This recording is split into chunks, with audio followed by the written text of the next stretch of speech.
pledge allegiance to the flag of the United States of America and to the republic for which it stands, one nation, under God, indivisible, with liberty and justice for all.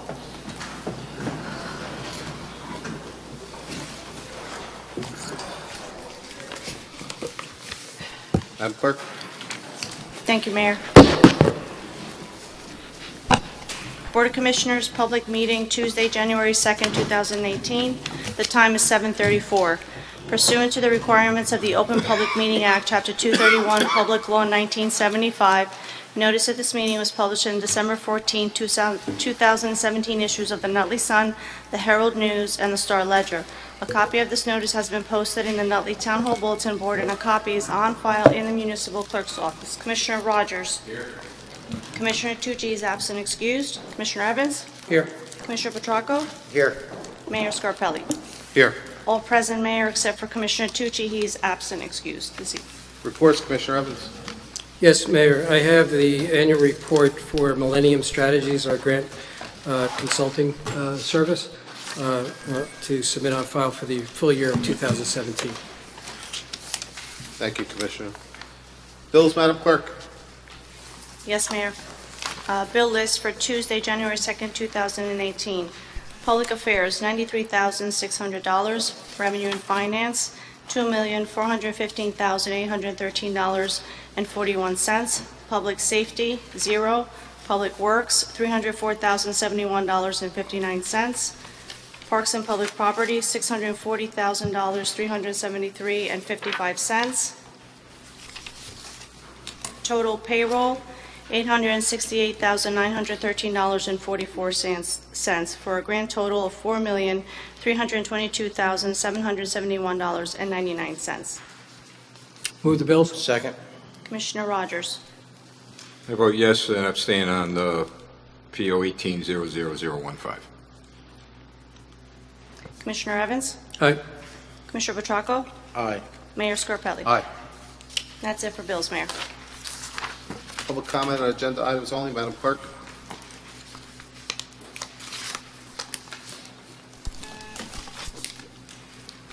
All persons addressing the Board of Commissioners regarding community concerns should approach the microphone and provide their name and address for the record. Unless further time is granted by the Board, each person shall limit their address to 3 minutes.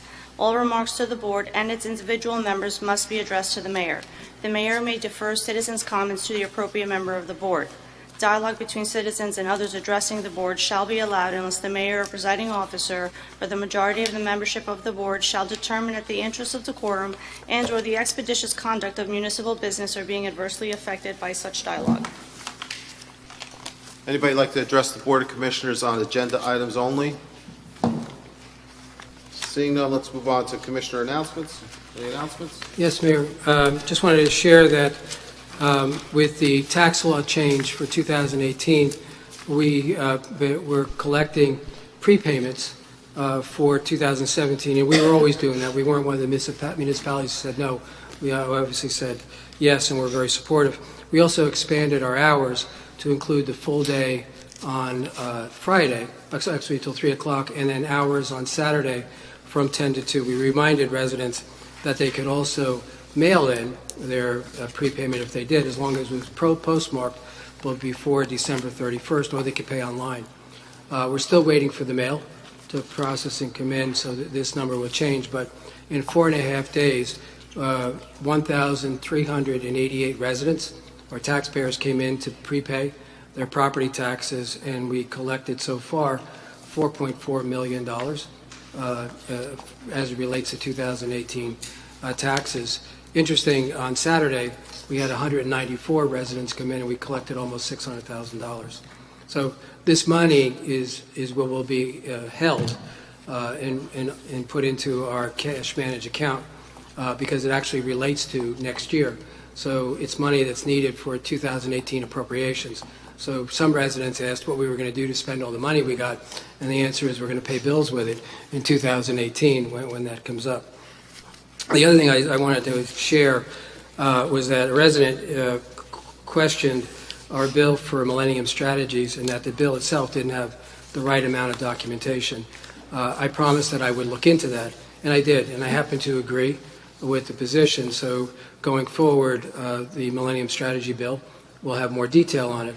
But also tonight we have the annual report of their services, which is a public record. So we'll make sure that going forward we take care of that. The last thing, as I shared in conference that I thought I would share out here, is that while our work continues on the 2018 budget, we talked about the fact that we had an almost $3 million budget issue for 2018 with the full support of the Board of Commissioners who have control over their individual departments. The cooperation has been fantastic, and I want to thank you for supporting me through this effort. As in today, we're still looking at an increase, but it's down to $612,000.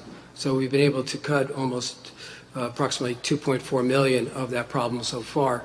We have more work to do before we get close to introducing the budget, but that's where we are today. So I just wanted to give a quick progress report. So people are thinking there's $3 million for next year. Well, it's not. It's down to $600,000, roughly $612,000 at this point. Thank you, Mayor. Any other announcement, Commissioners? Let's move on to public hearings. Commissioner Petracco? Yes, I have ordinance number 3376, ordinance to amend the salary of certain officers and employees of the county of Nutley County, Massachusetts, and state of New Jersey. This is ordinance number 3376. Anybody like to be heard on ordinance number 3376? Corey Moore, 462 Chestnut Street. Mr. Petracco, is this your ordinance? I thought this was Mr. Rogers' ordinance for some reason. No, this one's mine. On the, what is the purpose of this? Are you trying to lower the clerk one, or? Well, we're always trying to lower salaries, especially starting salaries, but we have this is for our court. We have a retirement coming up in the court, and that's what this is going to replace. This is the clerk one. That's also a title. It's a generic title throughout the township, I believe. Is this going to apply to everybody else as well, or is this just going to be for the court? Well, there's clerk positions all through the town. I know in my department as well.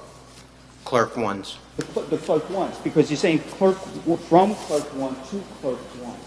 Right. Is the court 40 hours? Because I thought the township was 35 or 37 minutes. The reason why we're doing this, well, the reason why I'm doing this is because the clerk, how about now? A little better? The clerk position was an hourly rate, and what we're doing is changing it to a salary rate. But by rather than salary, hourly. if you change it to the salary, is overtime included in the salary No. position? Because you have reference, your notes are referencing an hourly overtime rate. That's why it's just a little confusing. If this is going to go to straight salary position, you usually do it a salary, annual salary, $50,000 a year, as opposed to $10 an hour. Well, that's what we're doing. We're instead of doing an hourly rate, but whatever we have a baseline salary of $35,000 to $45,000, and where we land in between that guide, then we'll back that out, and if there's overtime, do the math and come up with the overtime rate for that. But that's not, if salary known as a salary position, it's a straight salary. No, that's not true in my department. They could answer for themselves, but as far as if somebody works Commissioner, over. by law, you can have overtime as a salaried employee, as long as you qualify and you don't, under the wage and hour law, you can just factor out what the hourly rate would be based on the salary, that's all. We do it all the time. Right. Okay, it's just to clarify. I knew there was something with salaries, because once you reference the overtime, normally salaries are straight shot. One. That's what I was just trying to clarify. That's not the, excuse me, Commissioner, that's not the law in New Jersey. Doesn't matter whether you're on salary or hourly, you're entitled to overtime if you qualify in accordance with the type of job that you have and the type of pay that you're getting in terms of the amount. If it's, for example, if you make over $100,000, you're not entitled to it generally. If you're a manager, you're not entitled to it generally. So there are rules that we all go by. So it's irrelevant whether you're a salaried employee or an hourly employee. So is this to raise Because you're going from $10 an hour, it looks like, to 35 an hour. Is that the intent, is to raise to 35? Al, if I'm, Sure. just correct me if I'm, just a point of clarification. One is you're eliminating the hourly position and establishing the clerk 1 position, but the retired position, I don't remember what the title is, but it's a higher title and a higher salary, which is being eliminated to have this position put in. So I think once you clean up the salary ordinance when we introduce, that position would be, that higher salary position would be eliminated, and this would be the replacement. And then later, when this person has the experience and passes whatever tests are required, they might earn that next title up, but right now, they're at an entry level. Is that correct? That's spot on, actually. We have a retirement coming up in early spring, and right now what we're trying to do is get that person trained while that other person is still in the position, Yeah. and then exactly why Right. we're doing this. And just, you'll see a posting in the municipal clerk's office coming out for a hire, because the individual that's going to fill this position, They're just going to move up in the rung. they're going to move across the street to fill that, to work over there, and which creates a vacancy in the municipal clerk's office, which I have to fill. So is this when the starting salary, once it goes to the court, will be $35 an hour? Is that correct? No, the hourly position is eliminated. It would be the salaried position of $35 to $45,000 a year. That's a little confusing, but it's okay. Thank you. You're welcome. Anybody else like to be heard on ordinance number 3376? Seeing none? Move to close the public portion. Second. Commissioner Rogers? Aye. Commissioner Evans? Aye. Commissioner Petracco? Aye. Mayor Scarpelli? Aye. Move the ordinance. Second. Commissioner Rogers? Aye. Commissioner Evans? Aye. Commissioner Petracco? Aye. Mayor Scarpelli? Aye. Ordinance number 3377. Commissioner Rogers? An ordinance to amend the salaries of certain officers and employees of the Township of Nutley, County of Essex, State of New Jersey. Anybody like to be heard on ordinance number 3377? Seeing none? Make a motion, we Close. close it. Public Second. hearing. Commissioner Rogers? Aye. Commissioner Evans? Aye. Commissioner Petracco? Aye. Mayor Scarpelli? Aye. We have to move the ordinance? I make a motion, we move the ordinance. Second. Commissioner Rogers? Aye. Commissioner Evans? Aye. Commissioner Petracco? Aye. Mayor Scarpelli? Aye. Did we do it for the previous ordinance as well? Yes. Okay. Move on to resolutions. Commissioner Evans. Thank you. Be resolved by the Board of Commissioners, the Township of Nutley, that we hereby established in the Department of Revenue and Finance a petty cash account, excuse me, in the amount of $650. Said funds to be in the custody of the cashier. All petty cash vouchers are to be approved by the department designee and authorized by the purchasing agent or her designee. So move. Second. Commissioner Rogers? Aye. Commissioner Evans? Aye. Commissioner Petracco? Aye. Mayor Scarpelli? Aye. The next resolution is number 18. This is a resolution of the Township of the Township Commissioners to engage Inglesino, Webster, Wiscalla, and Taylor as counsel for our township concerning litigation related to affordable housing. They have met the standards for political contributions, and they have provided that information to the township. The legal fees associated with this are paid at a rate of $215 an hour for an attorney and $100 an hour for a paralegal or a law clerk. The litigation is ongoing, and we hope that it will continue. It will be resolved sometime later this year. But this resolution is to reestablish the professional service related to affordable housing litigation. So moved. Second. Commissioner Rogers? Aye. Commissioner Evans? Aye. Commissioner Petracco? Aye. Mayor Scarpelli? Aye.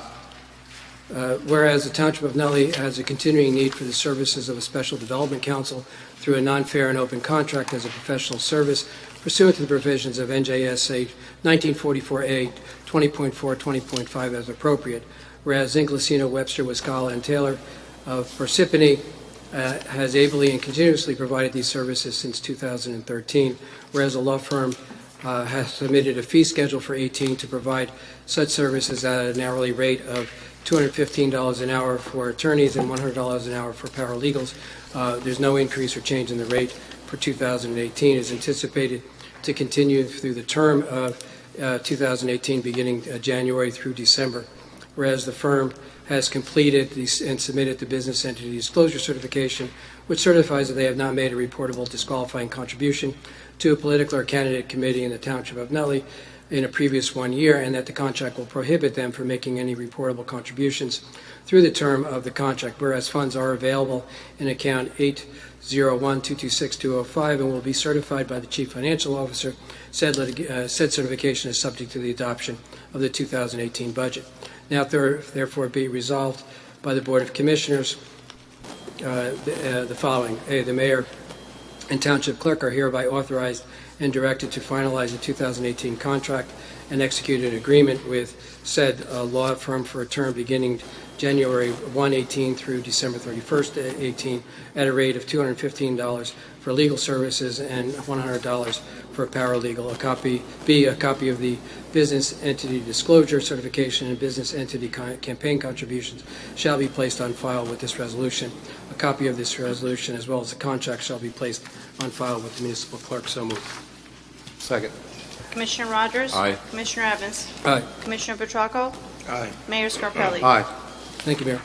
Whereas bids for the Harrison Street Improvement Project Section 1 were received and opened on Wednesday, June 8, 2016, and whereas Cifelli & Son General Contracting, 81 Franklin Avenue, Nutley, New Jersey, was the low bidder, and whereas the base bid for the Harrison Street Improvement Project Section 1 was in the amount of $336,626.70, and alternate bid number 1 in the amount of $30,101.90, for a total bid amount of $366,728.60.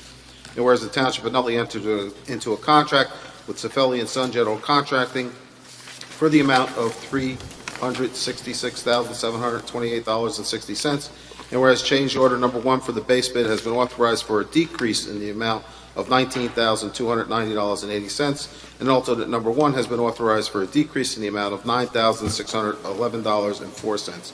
And whereas the original contract amount is being decreased in the amount of $28,901.84 to be credited to ordinance number 3295A and an adjusted contract price of $337,826.76. Now therefore be resolved by the Board of Commissioners of the Township of Nutley, County of Essex, State of New Jersey, that change order number 1 is as attached is a change from the contract previously made by the Township of Nutley with Cifelli & Son General Contracting for the project known as Harrison Street Improvements Project Section 1 is hereby authorized and approved. I move the resolution.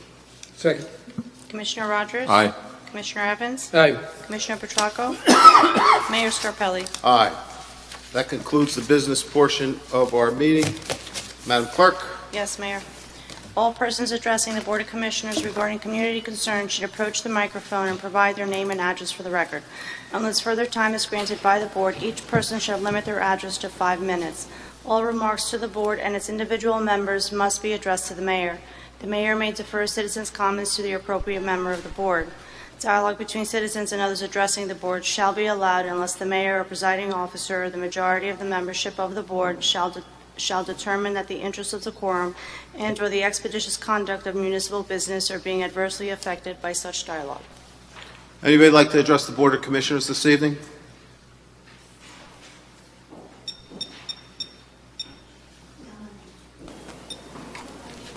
Sure. Happy New Year. You all had a wonderful holiday. Tammy Rossi, 28 Colonial Terrace. I'd like to reiterate some points of importance that I brought up at last week's meeting. First, given we all agree there are unknowns with potential residential on 3 and other mixed-use apartments and multifamily dwellings in town, it is important to review our master plan with public input as soon as possible. And I'm hoping to request the Board of Commissioners schedule a town meeting for the purpose of public input into our master plan.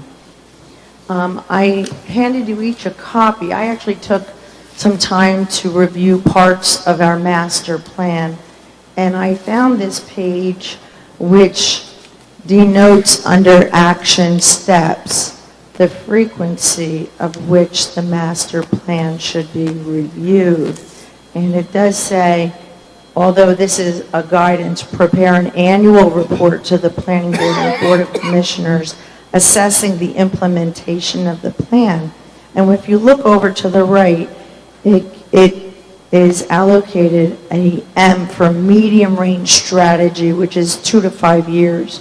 In light of the fact the master plan was last reviewed in 2012, I do believe at this time we're ready to revisit this master plan review. And hopefully you'll do it with public input.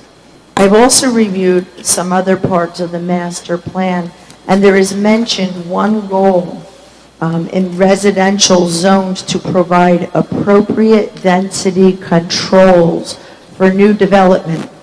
Mayor Scarpelli and Commissioner Evans, as planning board members, what is your timeline for passing a resolution defining density and mixed use and incorporating those definitions into our master plan? Mayor Scarpelli, I would like to hear your response first, and then Commissioner Evans. We'll make our comments at the end of the meeting like we've been doing. Okay. Currently, the Board of Education, this is another point that I had mentioned last week, the Board of Education is scheduling town hall meetings seeking public input regarding their 5-year strategic plan. Has there been communication between all the boards, Board of Commissioner, Board of Education, Planning and Zoning Board, regarding our school situation? Again, Mr. Rossi. So you're doing that, okay. I would like to request that members of the Board of Commission, Planning Board, Zoning Board attend these town hall meetings, and that the Board of Education attends the town hall meetings that you hold where the master plan is reviewed publicly. So we actually have a more cohesive environment in sharing ideas, and everyone on all boards is privy to the goings-on in each division. Thank you. Thank you. Anybody else like to address the Board of Commissioners this evening? Seeing none, can I have a motion to close the public portion? Make that motion. Second. Commissioner Rogers? Aye. Commissioner Evans? Aye. Commissioner Petracco? Aye. Mayor Scarpelli? Aye. Mr. Rossi, to answer your question about the planning board had a subcommittee do a whole study on the mixed use. They have recommendations. We're having our planner look at the recommendations that the board made, and we'll be doing that in the coming year. So that's being addressed, the density issue. Yeah, and I would add to that is that what the things that they proposed actually have conflicts in them.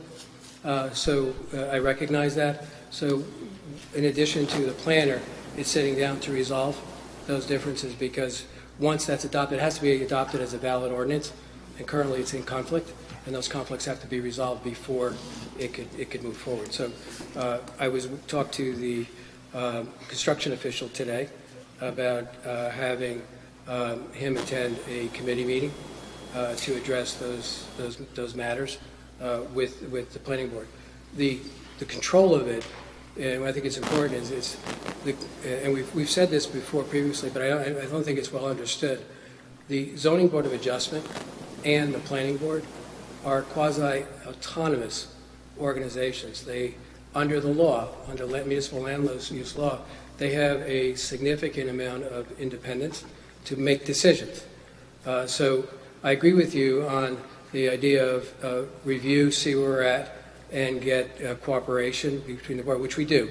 We go through that process. But first, they have to conclude as a board before it can come to the Board of Commissioners. And they have to vote on that in order to make that happen.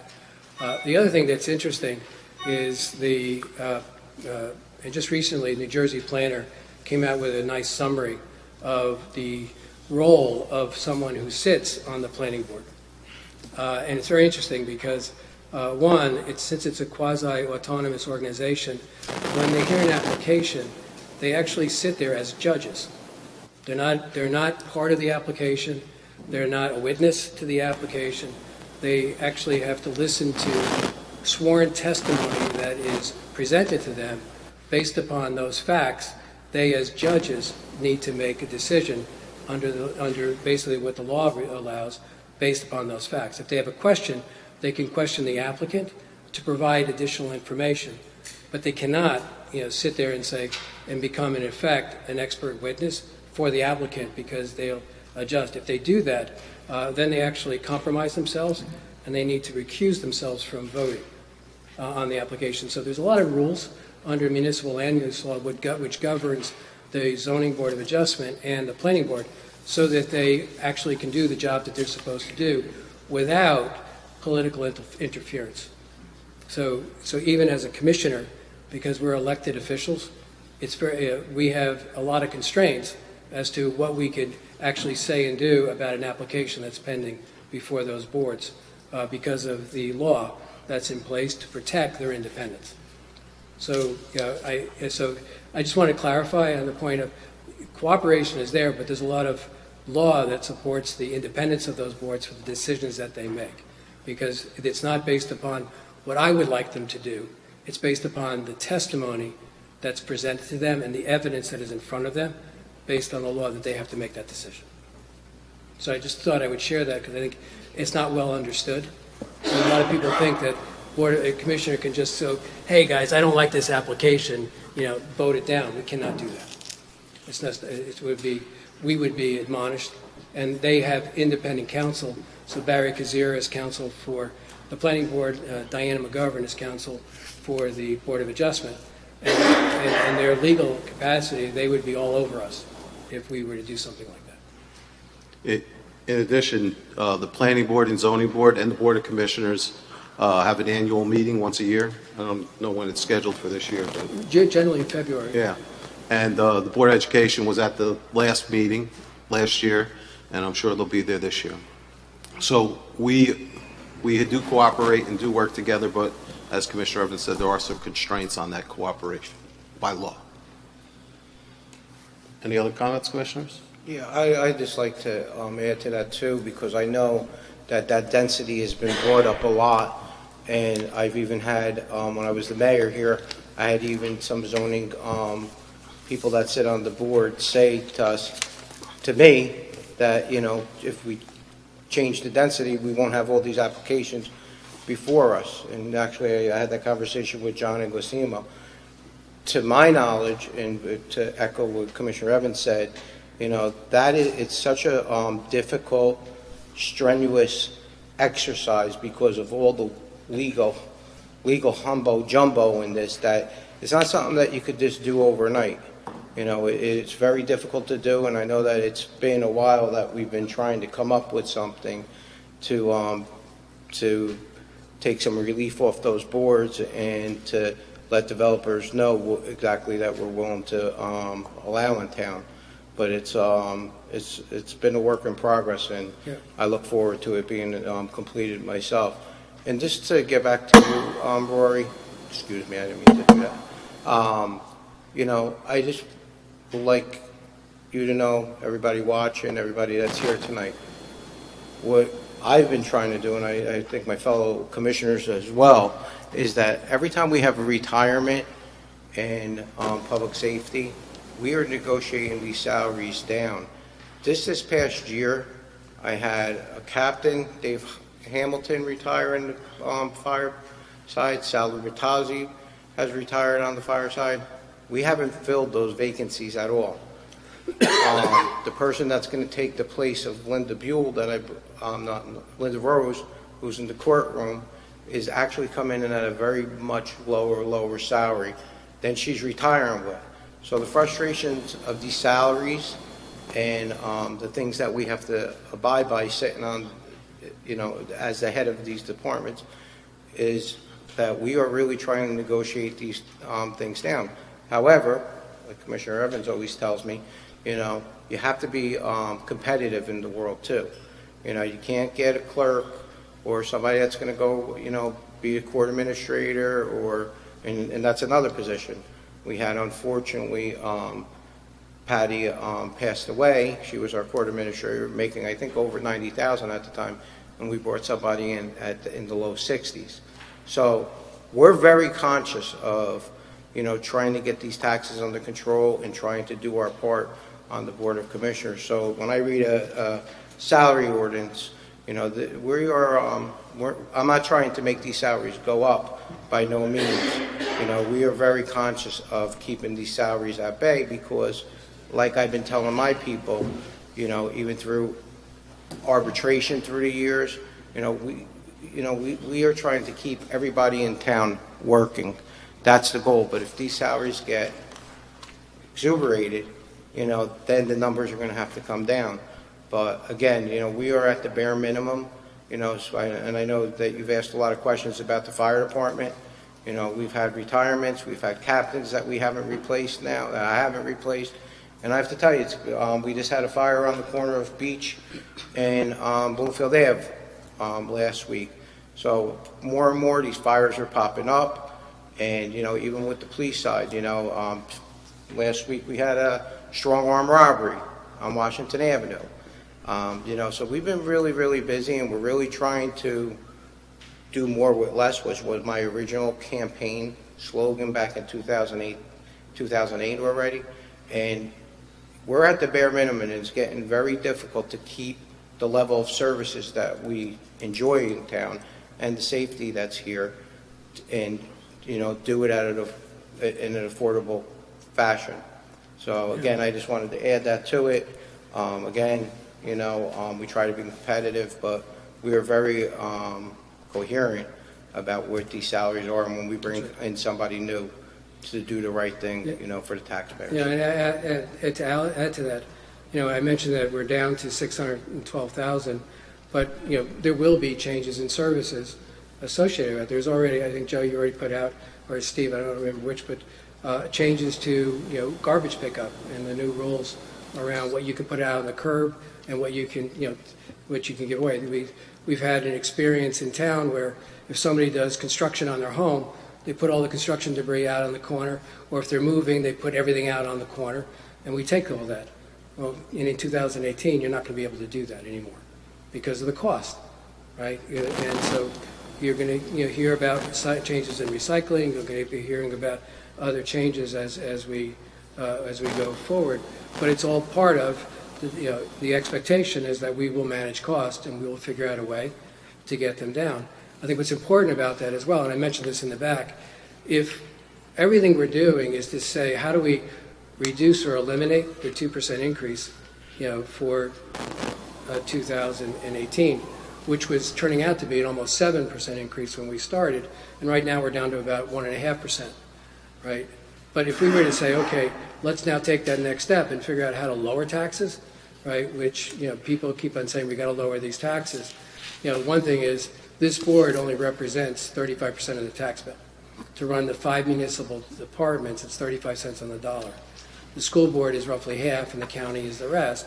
So 65% of the bill is not what this board controls. We can obviously cooperate, which we're doing, and I mentioned in the back that the school board is taking a zero-based approach, and we've been discussing that, and they're going to be addressing that for their budget. Their budget gets approved by the county superintendent and the state. It doesn't get approved by the residents of Nutley. It's done by a different process. When they were having their election in the May timeframe or the April timeframe, the budget was part of that, but now it's in the November election. It follows a different process, and it's no longer subject to municipal vote. So that's not something that we can look for cooperation and look for help, but we can't influence what they do. But I raised in the back that said, if we were to sort of set a goal and said, look, let's try and achieve a $1,000 cut in property taxes, which is an astronomical number. In order to achieve that, there would have to be a $10.2 million reduction in spending across the town, right? Which is, when you do that, you just basically take out a piece of paper and say, this we have, so just cross that out, because you're not discussing whether or not I'm going to reduce the salary or I'm going to lower the headcount. You're talking about eliminating large chunks of what we do, which we've had conversations about about that, and that'll continue in 18. We're going to figure out how to continue to tighten our belt, but it's not an easy thing to do, right? Because the idea, and when you take that 10 million, it's easy to break it down into something very, very simple. In order to take the tax rate and lower it by 1 penny, we have to reduce spending by $325,000 or increase revenue by $325,000. So it's not something that is very easy to do, and it's a challenge for anybody who's a commissioner, anybody looking at the government. It's a very difficult process to go through, which is why I agree that having a town hall or a forum to help people better understand what goes into our budget and understand what the fixed costs are in our budget too. Because very simply, we get a sewer bill, we get a pension bill, we get a health care bill, and those are just bills, right? And then we start with that. We have retiree health care expenses that, when you add those things together and you actually go through our, the municipal $55 million appropriation for 17, a full 31 million of that is fixed costs. You put the lights on, you open the door, you have to pay your electric bill, you have to pay your utility bill, you have to buy paper for your copiers and things that you do. You have technology costs that you have to do, and those are substantially fixed. So to challenge that number and say, well, $31 million of it is fixed, if I was going to lower the appropriation by $10 million to get a $1,000 cut, in that I have to take the other $25 million, right, roughly, and figure out how to cut that by $10 million. And it's similar to the federal government, when they have their entitlement costs and their defense costs, right, that takes care of, over 85% of the federal budget. So when they talk about changes, they're talking about 15% of the budget that they can actually touch. Municipal governments are the same as any household, because you have light bills, insurance bills, and utility costs, gas costs that you have to have. So when you start to understand that and you appreciate the complexity of that, then you understand better about what the challenge is about managing taxes. So to achieve 2.4 million so far is a monumental achievement to, in effect, address cost control, which this board has been 100% aligned around since we started this. So that's one of the things that's very important, because the cooperation has been very fantastic. I think the other thing that I think a forum will help people better understand what the full challenge is as to why the school board was looking at a referendum to address the schools. It's been collapsed to a single soundbite that says overcrowding, and the overcrowding is due to apartments. And that's just not true. When you eliminate 9 classrooms to change from a half-day kindergarten to a full-day kindergarten, it stresses your infrastructure. When you have a classroom that can handle 35 students, but because of special needs, you can only put 4 or 6 students in that same size classroom, you have infrastructure challenges. So the space, and then when you add to it the changes in curricula structure, where you're looking at a more integrated curricula around math, science, and English, and all the classrooms, especially at the grammar school level, and how it's moving up through the middle school and the high school, it creates infrastructure challenges. It also creates certifications of teacher requirements that weren't there before, right? And we've heard a lot about saying, well, why do we have to have these teacher aides? It's required by federal law for a special needs plan that you have a teacher and an aide to be there. The infrastructure challenge around curricula is a very simple one. When you go to an integrated curricula and you're saying that a teacher has to teach on an integrated basis, the demand is for a smaller classroom size to allow that teacher more access to those students, or hire an aide to help bolster that for a larger classroom size. But smaller classroom size means smaller use of that classroom, which means I have a bigger room that can handle fewer students. It creates an infrastructure challenge. So the issue is infinitely more complex than the sound bites or the things that have been published out there to, I think, mislead people that it's because of apartments that our schools are overcrowded. And I think a forum will do a lot to share that with the public so they're better educated around what those issues are. And we're well aware of those as a Board of Commissioners, because there has been cooperation between the two boards where we've discussed these issues. So, and that's ongoing. So when you think about how we address, now without a referendum, how do we address the other broad aspect that says there's a greater expectation that the natural turnover of single-family homes will have a greater impact on the schools than any apartment. Most of the apartments that have been built in Nutley are one-bedroom apartments. All the new stuff is generally it's some two-bedrooms, but it's mostly a one-bedroom apartment, right? We haven't allowed any other type of development, which from a planning standpoint is kind of, odd because, it doesn't recognize that people needs changes. So by default, you might make those apartments more transient because when they have a child, they're going to look for something else. And we're hoping that they're going to transfer to, Nutley housing stock as a result of that, right? But when you have two-thirds of the homes in Nutley are empty nesters and 18% of our residents are senior citizens, you have a natural churn of that housing stock. And when you have a single-family home change, the chances are you're going to get a family in there that's now going to need to go to our schools.